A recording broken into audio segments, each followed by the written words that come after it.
Hello everyone. पिछले 2 या 3 video में हम देख रहे थे यूनिट नंबर 3 जो है बेसिक स्टैटिस्टिक, उसके अंदर पहला जो टॉपिक है measure of a central tendency. अब हमने सेंट्रल टेंडेंसी मतलब कि जो सेंट्रल वैल्यू फाइंड करनी है, हम बोलते हैं उसको एवरेज वैल्यू। तो वो फाइंड करने के लिए बेसिक 3 मेथड हमने देखी, mean, then mode and median means M and mode means Z. Okay, तो ये जो हम देख रहे थे तो उसमें क्या करते थे कि ये सारी मेथड से हम एवरेज पॉइंट निकालते हैं। मान लो कि डेटा इतने दिए हैं, हमें बहुत सारे डेटा दिए हुए हैं ये। अब उनको हम क्या करते हैं, ये एवरेज वैल्यू यहाँ पे निकालते हैं, तो एक वो मिडल वैल्यू मिलती है हमें। मतलब ये जो सारे जो सेट ऑफ डेटा है उनको वो 2 पार्ट में डिवाइड कर देता है, एक तो ये लेफ्ट पोर्शन, ये right portion. Okay, but actually क्या होता है, सम टाइम क्या होता है कि जो डेटा जो दिया होता है उसको 2 पार्ट में नहीं, लेकिन 4 पार्ट में, या तो 10 पार्ट में, या तो 100 पार्ट में डिवाइड करना पड़ता है। ओके, तो उसको हम क्या बोलते हैं, देखो यहाँ पे लिखा हुआ है 4 पार्ट में डिवाइड करते हैं तो क्या बोलते हैं उसको, क्वार्टाइल्स। 10 पार्ट में डिवाइड करते हैं तो क्या बोलते हैं उसको, डेसाइल्स। एंड 100 पार्ट में डिवाइड करते हैं तो उसको बोलते हैं परसेंटाइल्स। तो ये जो क्वार्टाइल्स है, डेसाइल्स है, परसेंटाइल जो है, वो कैसे फाइंड आउट करते हैं वो हम आज देखेंगे। तो क्वार्टाइल को जो डिनोटेट करना है तो कैसे करते हैं हम, क्यू से, कैपिटल क्यू से, और ये सफिक्स में के लिखते हैं। सो के की वैल्यू क्या होती है, यहाँ पे लिखे देखो, क्वार्टाइल के लिए 1, 2 एंड 3। मतलब वो क्या करता है, जो डेटा दिया होता है, सेट ऑफ डेटा, उनको 4 पार्ट में डिवाइड कर देता है। गेटिंग? सो क्वार्टाइल्स को डिनोटेट करना है तो कैसे, कैपिटल क्यू के कितनी होगी क्वार्टाइल्स के लिए, 1, 2, 3। अब सिमिलरली डेसाइल्स हमें डिनोटेट करना है तो डेसाइल का डी का क्या करेंगे, कैपिटल डी, और सफिक्स में के। तो के इक्वल टू यहाँ पे क्या आएगा, डेसाइल है मतलब 10 पार्ट में डिवाइड करना है तो क्या आएगा, 1, 2 अप टू कहाँ तक आएगा, 9 तक। सिमिलरली परसेंटाइल, तो परसेंटाइल का पी लेंगे तो कैपिटल पी ऑफ के, तो यहाँ पे के इक्वल टू क्या होगा, 1, 2, 3 अप टू 99। सो कोई भी दे सकते हमें, हमें उनकी फार्मूला है वो यूज़ करनी रहेगी। सो हमारे पास जो डेटा देते हैं वो अनग्रुप एंड ग्रुप टाइप का होता है। पहले हम बात करेंगे ग्रुप डेटा के बारे में कि ग्रुप डेटा में हम कैसे फाइंड करेंगे। तो सिंपल बात है, यहाँ पे क्या करेंगे, स्मॉल एन है वो क्या है, नंबर ऑफ ऑब्जर्वेशन। जो 3, 5, 8, 10 ऐसे डेटा दिया होता है वो कौन से है, अनग्रुप टाइप के। इनको क्या बोलते हैं, ऑब्जर्वेशन। तो ये टोटल नंबर ऑफ ऑब्जर्वेशन कितने हैं, मान लो एन है, स्मॉल एन। तो कोई भी क्वार्टाइल्स, डेसाइल या परसेंटाइल फाइंड आउट करना है तो क्या फाइंड करना होगा हमें, capital N equal to N small N के बाई 4 आएगा क्वार्टाइल के लिए, डेसाइल के लिए क्या आएगा 10, एंड परसेंटाइल के लिए क्या आएगा 100 आएगा, राइट। सो ये एन की वैल्यू जो आएगी, ओके, वो एक प्लेस बताएगा। जो भी डेटा है ना उनका एक प्लेस बताएगा, जो वो इंटीजर होगी। ओके, इंटीजर मतलब 3, 4 ऐसी कोई 3.5 ऐसा नहीं, ये फ्रैक्शनल हो गए, राइट। तो एक इंटीजर वैल्यू होगी। तो हम क्या करेंगे, 3 आया तो थर्ड प्लेस पे जो भी डेटा है एंड फोर्थ प्लेस पे जो भी डेटा है, ये दोनों का मीन लेंगे, मतलब दोनों का एडिशन करके डिवाइड बाई क्या कर देंगे, 2। मतलब यानी दोनों का एवरेज, जब इंटीजर होगा तब।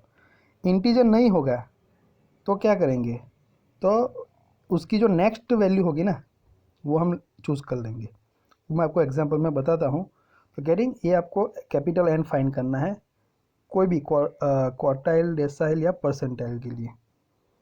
गेटिंग? चलो तो मैं अभी एक एग्जांपल बताता हूँ, सिंपल वाला। ये है देखो, यहाँ पे है देखो, थोड़ा बड़ा कर देता हूँ।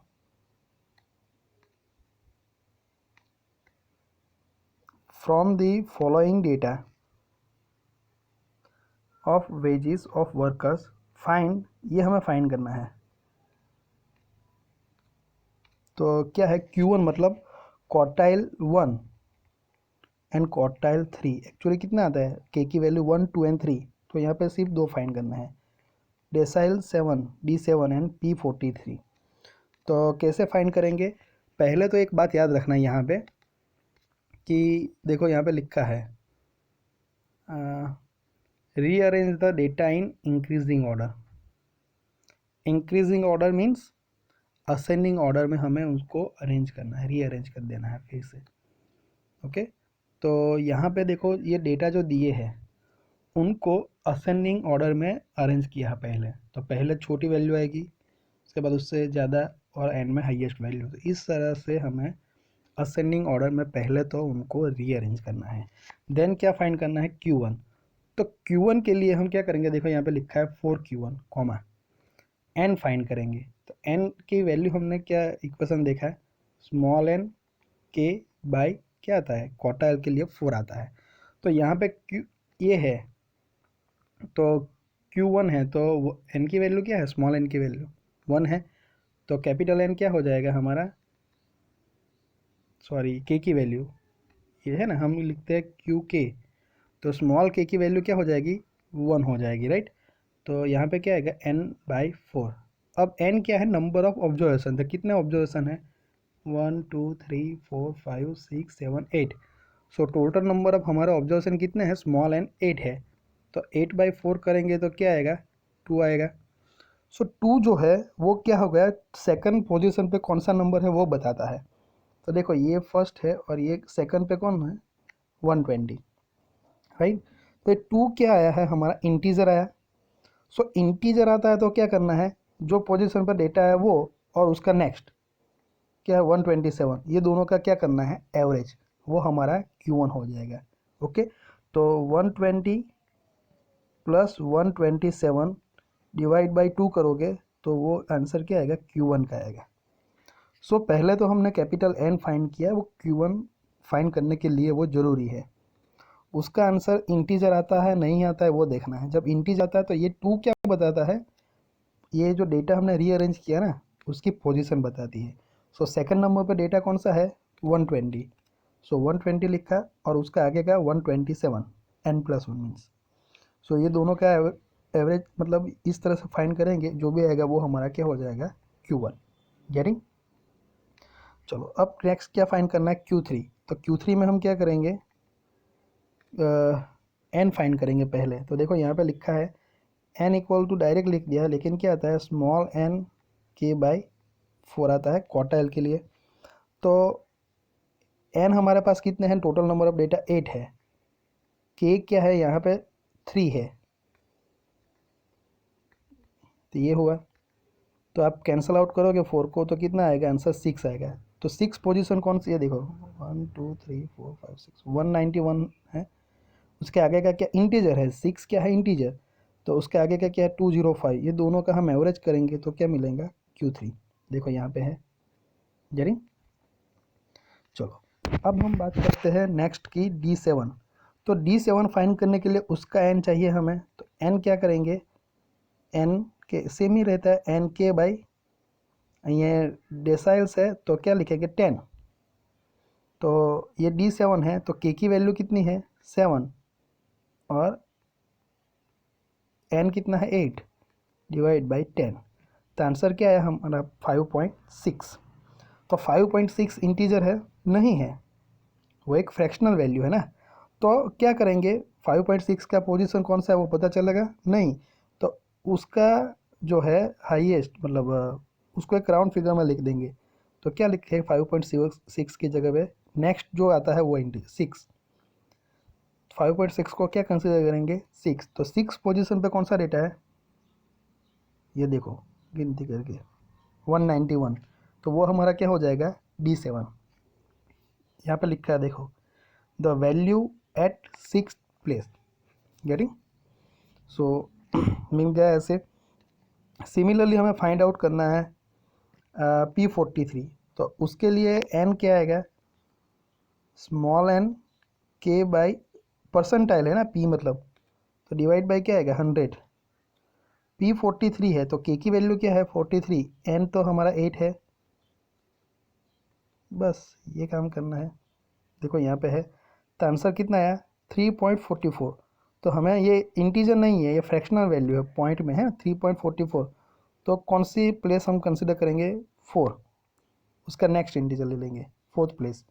तो 4th प्लेस पे कौन सा है 140, तो वो हमारा क्या हो जाएगा P43, गेटिंग। सो बहुत इजी है।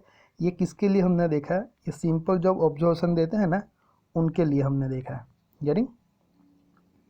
ये जो सिंपल ऐसे ऑब्जर्वेशन देते हैं अनग्रुप डेटा टाइप के, तो उनके लिए हमने देखा है। इस तरह से हम कोई भी वैल्यू जो है परसेंटाइल, डेसाइल या क्वार्टाइल हम फाइंड कर सकते हैं। हमें क्या देखना है, क्यू दिया है, डी दिया है या पी दिया है, और यहाँ पे के क्या दिया है उस पर चलता है पूरा, गेटिंग। और उसके लिए हम एन फाइंड करेंगे तो उसकी वैल्यू इंटीजर आती है या फ्रैक्शनल आती है, उस पर चलता है कि किस तरह से हमें पोजीशन जो है, प्लेस जो है डेटा का वो सिलेक्ट करना है, कौन सा डेटा लेना है। और सबसे पहले तो डेटा को हमें असेंडिंग ऑर्डर में अरेंज कर देना है, गेटिंग। चलो ये बात हुई जब इस तरफ के अनग्रुप डेटा दिए हो, सिंपल डेटा, तब की बात। अब हमारे पास डेटा बहुत सारे टाइप के हैं।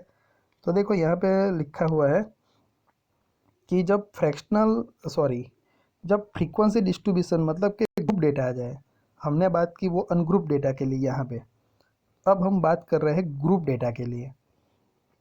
तो ग्रुप डेटा में भी दो टाइप है, एक तो डिस्क्रीट है और दूसरा क्या है कंटिन्यूस फ्रीक्वेंसी डिस्ट्रीब्यूशन है। तो डिस्क्रीट के लिए आज हम देख लेंगे। तो डिस्क्रीट के लिए क्या है, तो देखो यहाँ पे ऐसा टेबल दिया होगा आपको, वहाँ पे आपको ऑब्जर्वेशन एक्स आई भी दिया होगा और एक तो एफ आई फ्रीक्वेंसी दी होगी। तो जितनी भी फ्रीक्वेंसी है उनका समेसन करना है, मतलब सारी फ्रीक्वेंसी का समेसन। उसको हम क्या बोलते थे जब मीन मीडियन मोड फाइंड किया तब कैपिटल एन बोलते थे। सो पहले यहाँ पे कैपिटल एन फाइंड करना है, तो यहाँ पे कैपिटल एन चेंज हो गया है। अब हम जो अनग्रुप डेटा के लिए फाइंड करते थे तो कैपिटल एन एक अलग था, यहाँ पे कैपिटल एन क्या हो गया, नंबर ऑफ टोटल फ्रीक्वेंसी भाई, summation of frequency total, right. So यहाँ पे लिखा है the value of the variable corresponding to the cumulative frequency just greater than. So यहाँ पे हमें कम्युलेटिव फ्रीक्वेंसी फाइंड करनी पड़ेगी। कम्युलेटिव फ्रीक्वेंसी फाइंड करेंगे, उनके बाद देखेंगे कि जो भी आई कौन सा वेरिएबल लेना है, तो जस्ट ग्रेटर देन क्या, तो देखो ये n/4 हमने अनग्रुप में क्या लिया था, स्मॉल n/4 लिया था।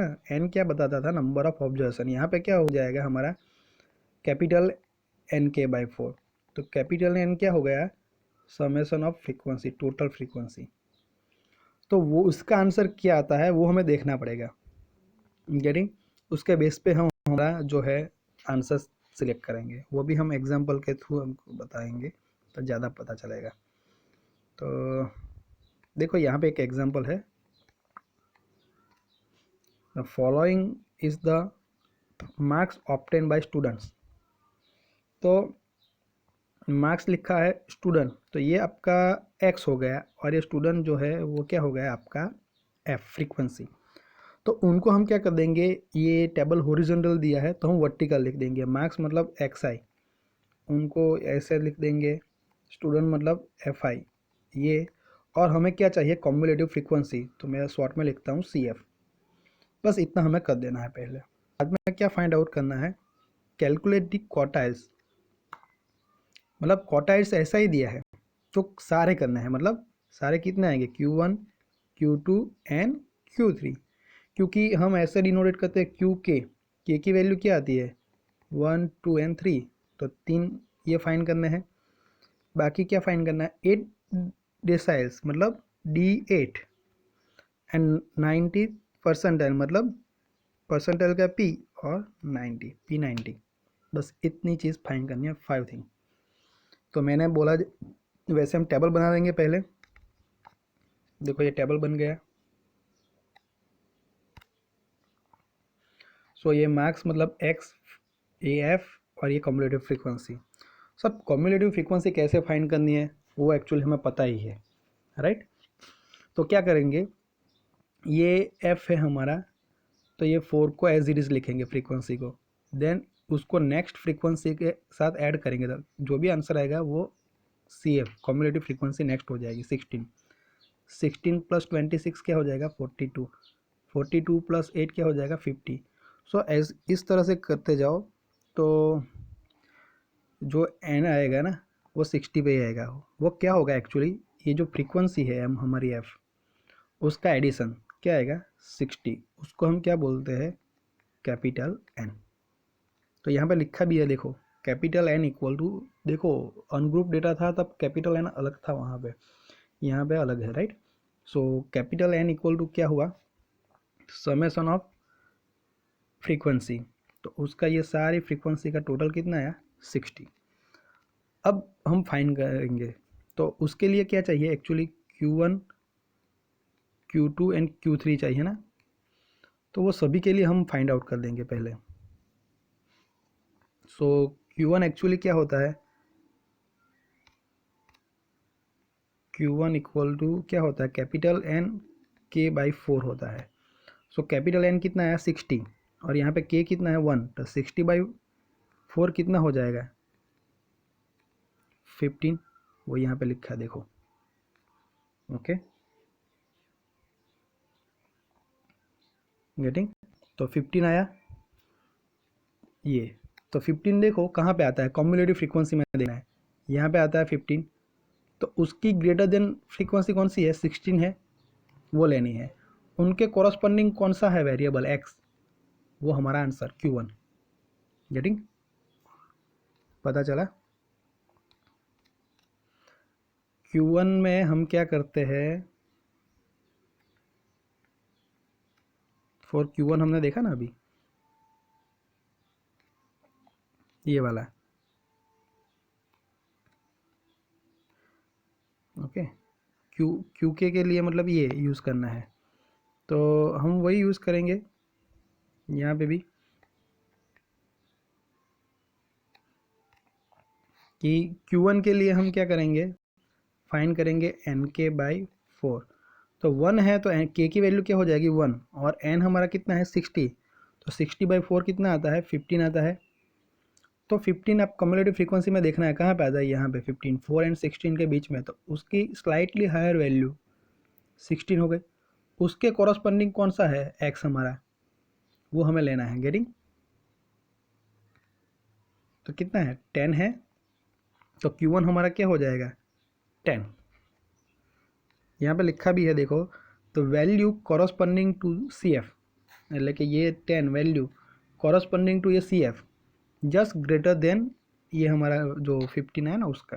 गेटिंग, तो इसके साथ अब बात करते हैं सारे क्वार्टाइल फाइंड करना Q2, तो Q2 के लिए हम फाइंड क्या करेंगे n मतलब 60, k मतलब क्या आ जाएगा 2 आ जाएगा डिवाइड बाई 4, तो क्या होगा आंसर यहाँ पे 30।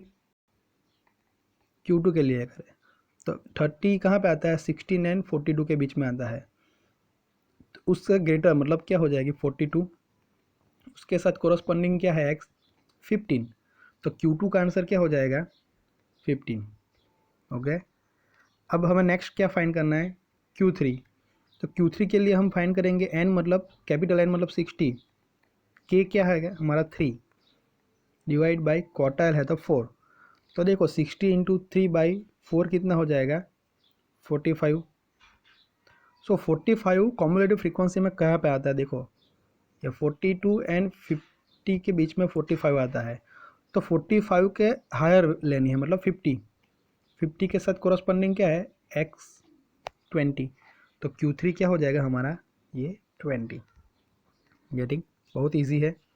अब देखो D8 मतलब डेसाइल 8 नंबर का, राइट। सो D8 के लिए हम फाइंड आउट करेंगे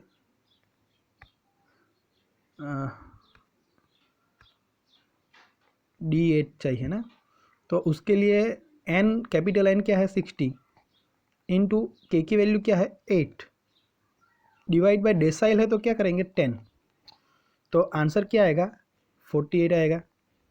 तो कॉम्युलेटिव फ्रीक्वेंसी में देखो 48 कहाँ पे आता है, 42 एंड 50 के बीच में ही आता है, तो उसकी हायर्स 48 से स्लाइटली हायर मतलब 50 के साथ क्या है 20, तो D8 भी हमारा क्या हो जाएगा 20।